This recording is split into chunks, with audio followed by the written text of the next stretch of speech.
Get Warrior Tough. Mental Training 101 with Andrew Wittman on 105.5 The Roar. Back to Andrew Wittman. Bring in the thunder. Get Warrior Tough, the most monumental hour in media anywhere. I'm leadership and mental toughness coach Andrew Wittman, joined by the fabulous, the one and only, the Dutch Coleman. Hey, Dutch, before the break, we were talking about not just surviving and existing, but actually living. I want you to pick up where we left off on that, not just treading water. Because a lot of people, what they do is they spend enormous amounts of mental and emotional and physical energy going nowhere, but just trying to keep their head or nose or mouth above water, instead of taking that and focusing that energy and then heading towards the nearest island or shore, or a ship out in the shipping lane.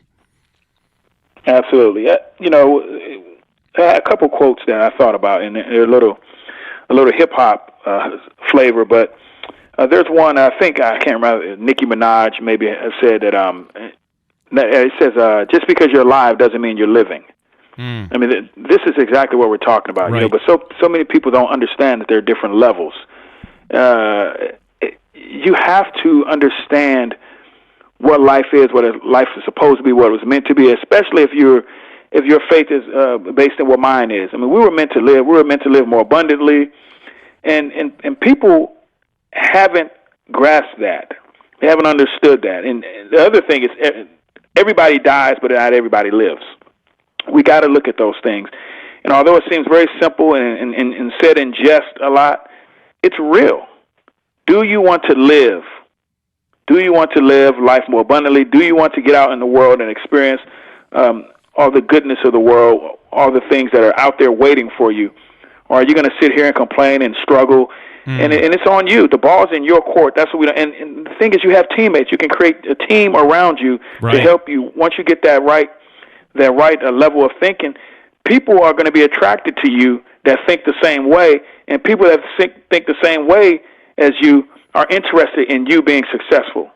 So gone are the selfish thoughts, the selfish attitudes, the people trying to bring you down, the crab mentality, all those things, because you're getting rid of all that stuff, and they're helping you get rid of all that stuff. And the only place you can move, only direction you can move, is forward or up. That's amazing. Now, Jack, my son, he's running the board right now, and he just said, hey, man, listening to Dutch talk is like a warm blanket. It's that warm blanket on a cold winter day. He said, all your friends are like that. And it really is. And what you just said about the whole thing, about that team around you and the folks that you attract that kind of thinking and that mindset. And consciousness is contagious. And when you are stuck, and what's that old saying is that misery loves company, right? Company, yeah. Right. And so if you choose not to be miserable, those people will go away. When you talk like this, Dutch, have you noticed people that want to be miserable, they get mad at you and they won't hang out with you? Absolutely. I've been blessed that when I talk like this around people, it actually has changed people, and it's helped people. So I guess maybe there's a couple of occasions where maybe people kind of disappear.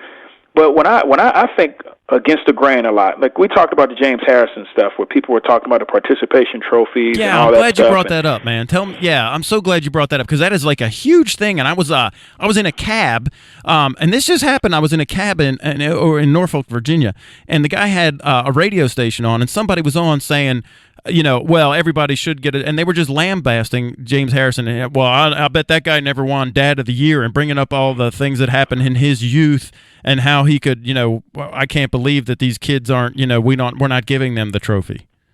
Yeah, and see, the thing is that the reason why I feel like I'm different is because I'm not in either camp, but I believe in both camps. This is the way, because because we speak to the extremes. If you're only giving away these participation trophies and nothing else is with it, then yeah, shame on you. But James Harrison, when your kids get those participation trophies, they're also getting you 24/7. So they're not walking away with a participation trophy and nothing else. Right. No instruction, no direction. So is their life about those participation trophies? Surely you're doing other things that allow them more than other kids to be able to get a participation trophy.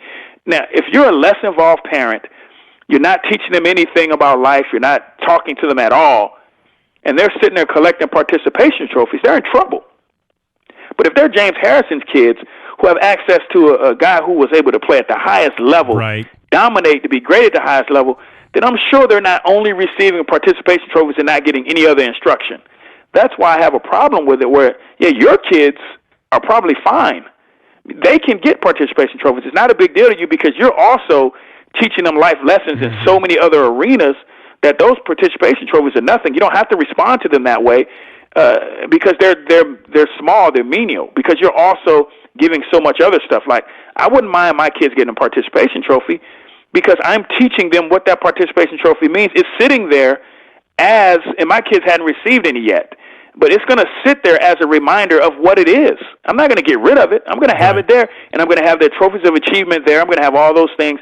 So it doesn't bother me, the participation culture, if you're also giving other parts of the culture, the winning nature, all those other things are included. And I want to believe in my heart that James Harrison isn't part of the problem as far as kids only getting the participation trophy and not receiving the other side of the coin. That's where I differ with James Harrison. That's just so interesting because Kwok asked me this on the the mental toughness segment on his show this past week, and we're saying.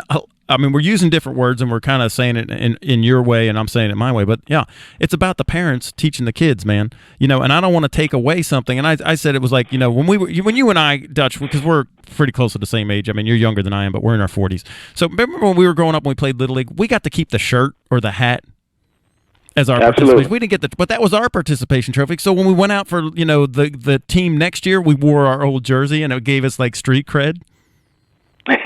Absolutely. So, I mean, it's not like we haven't been getting tokens of participation all along. Absolutely. And there's always kids on the team that might not have a bigger impact as other kids. Right. But what are you teaching your kids as a result of that? Even in that space, what are you teaching them? So it's like you said, it's more about what else they're getting. That's such a small part that we're focused on, that little trophy. Well, yeah, that's fine. I'm not going to come in and rip that away because that may be the kid's reminder of that season, of that team, of those experiences. But I'm still teaching him or her other things that are minimizing that, hopefully, so that it has its place. It's a reminder of my team. It's a reminder of my participation of my teammates that year, whether we had team success or whatever. That's a reminder, and it has a place for it. Right. But if you build that trophy up as something bigger than it is, now it becomes detrimental. I got to come in, I got to yank it away from a kid when he may have been proud of it for way more different reasons than I'm forcing upon him. He doesn't feel like a champion because he got a participation trophy. He only loves it because Johnny and Joe was on his team, and those are his best friends, and he has that trophy as a reminder for that. But he's trying to kick butt in everything else. I'm just not very good at that, and I accept that. Right. It's kind of like but I got to hang out with my friends. Like the yearbook in high school, right? I mean, that's kind of the same kind of thing that we're talking about right here. Isn't it kind of like, it's a reminder, it's a monument to, hey, what we learned, we were together with our friends. Is that kind of, I'm not trying to that's kind of what I'm hearing anyway. Absolutely. And we place these things on these kids. We're placing our thoughts on these kids. We're placing our 40-year-old thoughts and our 30-year-old thoughts on a 6, 7, 8-year-old as if they're saying, this is great, this is the end, I've achieved. No, they're not thinking to that level yet. And this is your time to groom them to begin to think that way. Well, that's funny what you just said, because what just flashed into my mind was like, remember when we were growing up, like our grandparents would be like, I had to walk uphill both ways to school with rocks in my pockets that were on the wood stove to keep our hands warm because we couldn't afford gloves. And, you're talking about the cables out, and we only had 2 channels. And doesn't every generation always say how hard their generation was and the next one's soft? I mean, I don't. In the Marine Corps, it was like that too. But back in the old Corps, like yesterday, if I came in one day before you, I'm like, I'm salty and you're a new Marine, back in the old Corps. Absolutely. I remember when, and people don't want to remember this, I remember when Muhammad Ali wasn't so great, when he was getting destroyed for, being all these despicable things. Now he's the greatest of all time, and everybody embraces him as if it was always that way. Michael Jordan, all the same criticisms they had about LeBron James, all the greats were talking bad about Michael Jordan. He's selfish. He's nothing but a scorer. He'll never win a title. He doesn't make his teammates better. He can't shoot, which was actually true. He couldn't shoot. But we forget all these things in lieu of bashing whatever is in the present. So one day there's going to be some kid we're going to be comparing to LeBron. Oh, you're nothing like LeBron. You can't do what LeBron did. He took a team of nobodies. Whoa. That wasn't the narrative then. Why, but we're changing it to fit whatever we need in the moment. And that has to stop. It won't ever stop. No, that's how the brain works. And that's interesting that you brought that up, because here's that memories, every time that we recall something, it's not like we're playing a movie clip what they found out the way the brain works in neuroscience is that it's an actual reconstruct, that every time we go to recall the information, we reconstruct it. So the memory actually changes over time. So and that's why eyewitness testimony is not as reliable. That's a truth. But that's what we act on, is what our truths are. So in Mental Toughness and in Get Warrior Tough, what we do is we take those truths and use them for our betterment instead of our detriment. And absolutely. So it's very interesting that you brought that up, because that's why when you said earlier that we use both facts and truth, the truth is what we actually act on, not the fact. And again, that goes back to what you said in one of the earlier segments, is that we do what we believe, not what we know. And what we know are facts, but what we believe are truths. Right. And you know, the best thing, the most value a truth can have is when it's based in fact. That's when you've arrived with your truths, because a lot of people, their truth is just based on what they believe, it doesn't have the foundation of facts. Right. But when your truth has a foundation of facts, then you can walk in your truth, knowing that your truth evolved from fact, and that's where you want to be. And that's why I say truth and fact are they kind of work together. You can make them work together, and it can make you great. And we walked through that process in Mental Toughness 101. I mean, that's part of that whole deal is getting those two things to act in concert. And I think you're right. So many times people, their truths are not based on facts. It's based on what they heard from somebody else, or somebody told them, or, that they picked up somewhere along the line, or made an assumption. Would you... Absolutely. It's what you believe, what you want to believe, what you've been told to believe. We got to jump on this Twitter stuff, this social media ban and all those things. That made me think about that just now. Can you hold that till right after the break, because we got like 15 seconds before the next break? Could you hold that? And we'll talk about that Twitter when we get back. Hey, I'm having a great time, man. I hope you are too. Yes. Is this fun? Incredible. That's awesome. All right, we'll be right back with Dutch Coleman.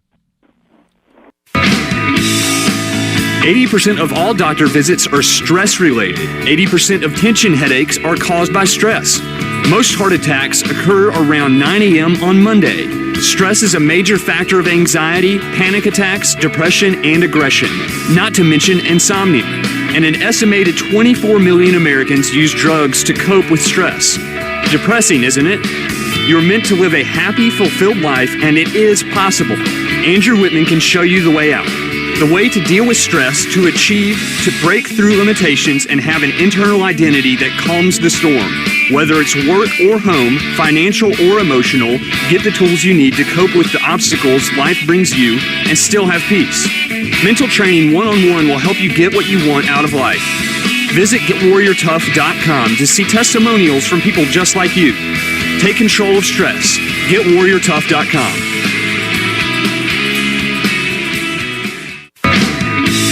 A company that has happy employees will be more effective. A company that has employees that know how to deal with obstacles and problems will make more money. A company that gives their employees the tools to make those things happen is the company that turns to Andrew Wittman. Andrew has been teaching leadership, performance discipline, emotional intelligence, critical thinking, and mental toughness for almost 30 years. He's a veteran with combat experience in the Marines and experience as a police officer, federal agent, and security contractor for the State Department. His keynote speeches, half-day, and full-day seminars are engaging, effective, and energizing. Your employees will leave feeling empowered. They'll learn how to foster better communication, build strong working relationships, develop crisis and conflict management skills, and more. Visit GetWarriorTough.com to read testimonials from people just like you. GetWarriorTough.com. Do you want to be Warrior Tough? Do you want your employees to be Warrior Tough too? With abilities to handle difficult situations as a well-oiled machine? Andrew Wittman has been teaching leadership, discipline, critical thinking, emotional intelligence, and mental toughness for 30 years. His seminars build strong working relationships, high-performance teams, effective communication and crisis and conflict management skills. He'll change the way you look at yourself, your company, your job, your life. He is dynamic, engaging, and stimulating in his presentation, and he can help you build and develop the leadership skills and high-performance skills needed for your team. He'll give you the tools that will not only increase the positive product output in business, but in your personal life as well. To get complete information on how Andrew can help you, call 864-977-1772 or log on to GetWarriorTough.com.